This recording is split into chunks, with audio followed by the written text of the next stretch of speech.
Hello students, मैं निशा आप लोगों के लिए लेके आई हूँ आपकी वर्कशीट नंबर 10 जो कि कंक्लूजन है पिछली 9 वर्कशीट्स का। तो चलिए शुरू करते हैं। तो आप सभी को वर्कशीट आपकी नज़र आ रही होगी स्क्रीन के ऊपर। ये जो हमारी वर्कशीट है ये वर्कशीट है नंबर 10। इससे पहले हम अपनी 9 वर्कशीट कर चुके हैं। ये वर्कशीट जो है वो बहुत ही ज़्यादा इम्पॉर्टेंट है। इम्पॉर्टेंट इसलिए क्योंकि इससे पहले जितनी भी वर्कशीट हुई हैं वो हमारे पिछले जो फर्स्ट 2 चैप्टर्स हैं हमारे हमारे आसपास के पदार्थ और हमारे आसपास के पदार्थ शुद्ध हैं या नहीं, उन दोनों चैप्टर्स का कंक्लूजन है ये। जिस बच्चे ने वो 9 वर्कशीट नहीं की है उससे ये लगा लो आप 60 से 70% नॉलेज पिछले 2 चैप्टर्स की या पिछली 9 वर्कशीट की इसी एक वर्कशीट में हो जाएगी। ठीक है, तो बहुत ही ध्यान से इस वीडियो को देखना है। तो जैसा कि आपको दिख रहा है, ज्ञान और जिज्ञासा आपस में फिर से बातें कर रहे हैं कि जिज्ञासा जान पूछ रही है ज्ञान से कि तुमने अभी तक पदार्थों के बारे में क्या जाना। तो ज्ञान उसको जवाब देता है कि मैंने पदार्थों के बारे में बहुत कुछ जाना है।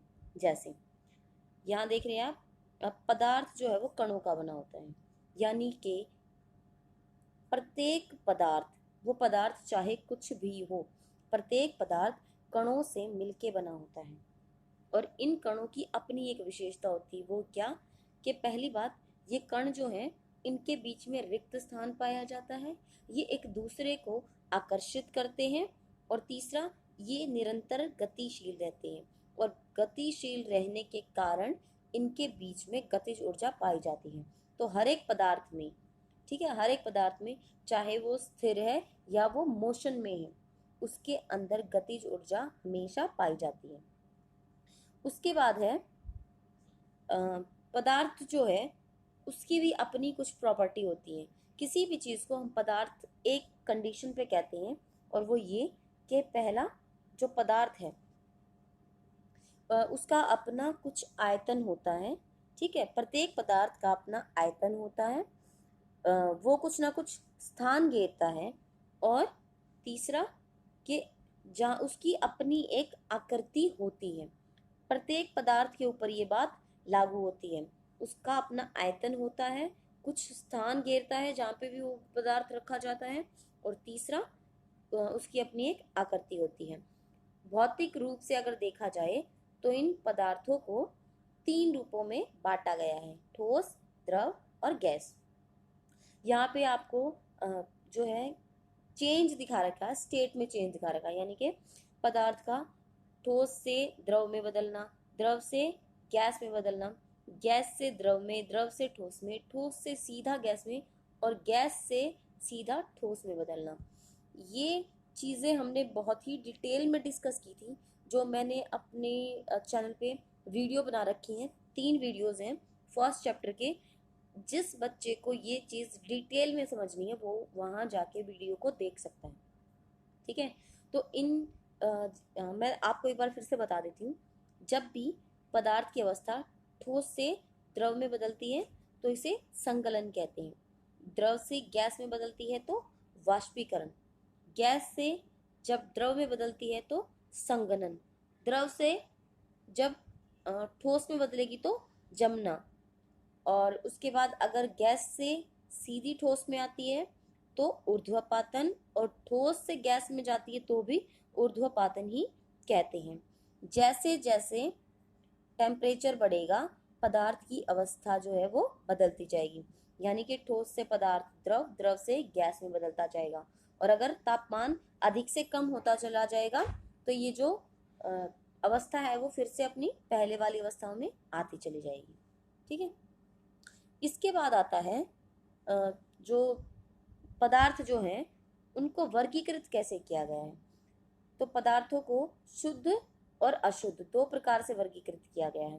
शुद्ध पदार्थ आगे 2 भागों में बढ़ जाते हैं, यौगिक और मिश्रण में। और जो अशुद्ध पदार्थ होता है वो, सॉरी मैंने शायद गलत बोल दिया, जो शुद्ध पदार्थ है वो तत्व और यौगिक में वर्गीकृत होते हैं और अशुद्ध पदार्थों को मिश्रण कहा जाता है। यहाँ आपको दिख रहा होगा शुद्ध और यहाँ अशुद्ध। ठीक है, यहाँ पे अशुद्ध, अशुद्ध पदार्थ मिश्रण सिर्फ एक ही जो है टाइप होती है अशुद्ध पदार्थों के मिश्रण आगे उन्हें समांगी और विषमांगी में बांट दिया। समांगी मिश्रण कौन से होते हैं? जिनमें पदार्थों को अलग अलग क्लासिफाई करना मुश्किल होता है। ठीक है, दो चीजें हम मिक्स करेंगे और ये दो पदार्थ जो हैं एक दूसरे में इस तरीके से घुल मिल जाएंगे कि उन्हें अलग अलग बता पाना मुश्किल हो जाएगा कि कौन से पदार्थ के कण कहाँ फैले हुए हैं। ठीक है, जबकि जो शुद्ध पदार्थ होते हैं वो आगे दो भागों में विभाजित हो जाते हैं, तत्व और यौगिक। जो तत्व होते हैं इनका भौतिक और रासायनिक स्वरूप हमने पढ़ा था पिछली वीडियो में। आगे है हमारे पास तत्व। ठीक है, तत्व क्या होते हैं? तत्व ऐसे पदार्थ होते हैं जिन्हें और आगे विभाजित नहीं किया जा सकता। विभाजित ना किया जा सकने का मतलब है, अगर मान लीजिए हमारे पास ये गोल्ड ब्रिक है, ठीक है, हमारे पास सोने की ब्रिक है एक, और अगर हम इसे तोड़ेंगे तो हमें गोल्ड ही मिलेगा। इसके हम कितने ही छोटे छोटे पार्ट क्यों ना कर दें, छोटे से छोटे पार्ट भी हमें गोल्ड ही मिलता है। ठीक है, उसको कितने ही सिंपल फॉर्म में हम तोड़ ले, कितना ही बारीक कर ले, हमें गोल्ड ही मिलता है। और उस गोल्ड के जो गुण धर्म होते हैं वो सेम वैसे होते हैं जैसे एक बड़े टुकड़े के होते हैं। उसके बाद ये जो तत्व होते हैं ये बने किस चीज़ से होते हैं? तत्व जो होते हैं छोटे छोटे परमाणुओं से मिलके बने होते हैं। ये परमाणु इतने छोटे होते हैं कि हम इन्हें अपनी आंखों से देख नहीं सकते। ठीक, और इन तत्वों के जो गुण हैं वो as it is same to same ऐसे होते हैं जैसे परमाणुओं से ये मिलकर बनते हैं। उसके बाद हम आते हैं यौगिक के ऊपर। यौगिक जो है वो किन्हीं भी दो तत्वों का मिक्सचर होता है। ठीक है, मिक्सचर्स का मतलब यहाँ पे है कि जब भी दो तत्वों को एक निश्चित अनुपात में मिलाया जाता है तो उस समय पे बनने वाला जो पदार्थ है वो यौगिक कहलाता है। उदाहरण के तौर पर मैं यहाँ पे हाइड्रोजन और ऑक्सीजन ले लेती हूँ। जब हाइड्रोजन के दो अणुओं को ऑक्सीजन के एक अणु के साथ अभिक्रिया कराई जाती है, ठीक है, तो इनकी रिएक्शन के बाद जो पदार्थ बनता है वो होता है H2O यानी कि जल। यौगिक जो होते हैं वो शुद्ध पदार्थ होते हैं। यौगिक भी शुद्ध पदार्थ होते हैं। ऐसा इसलिए क्योंकि किन्हीं भी, पहली बात, ये दो तत्वों से मिलके बनते हैं, दो या दो से ज्यादा भी हो सकते हैं तत्व, और ये तत्व जो होते हैं वो शुद्ध पदार्थ होते हैं।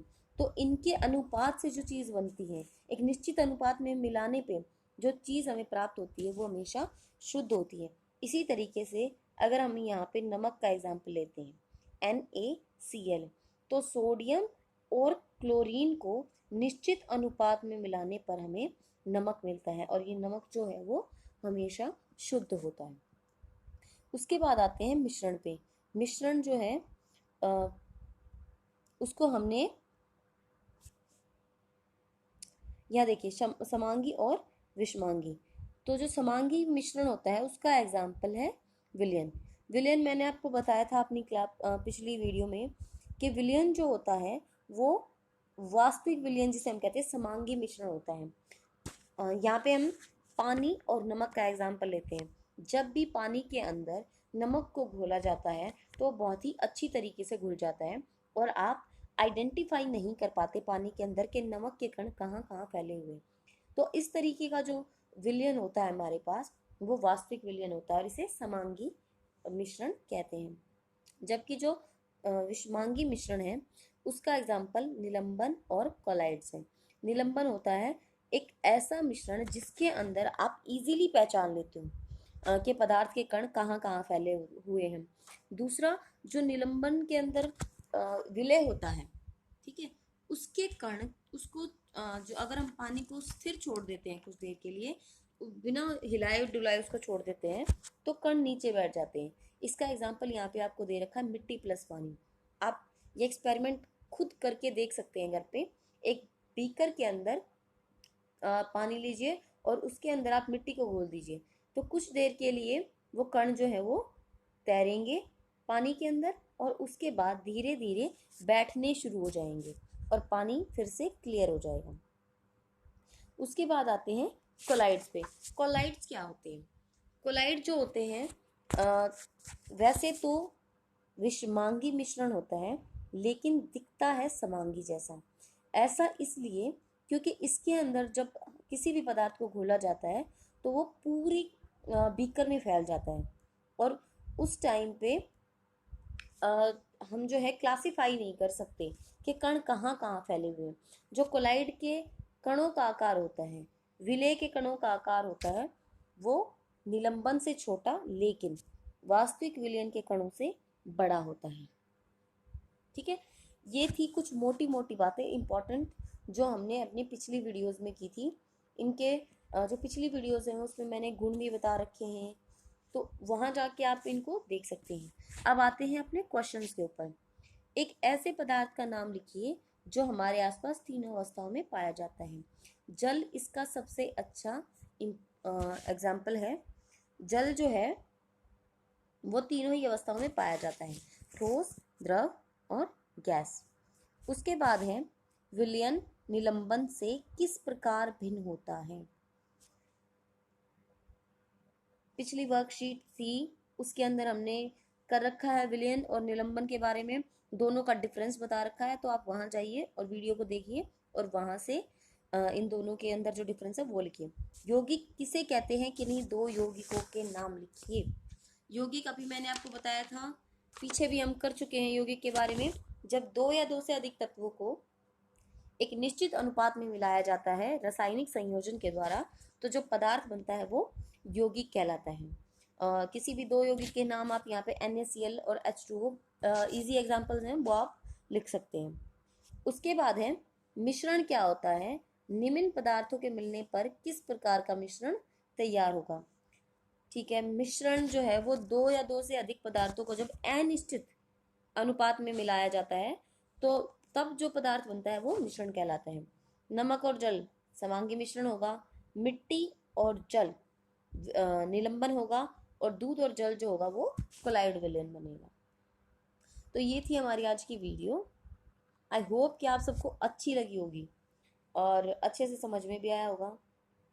तो thank you so much for watching. Stay safe and stay healthy. Goodbye.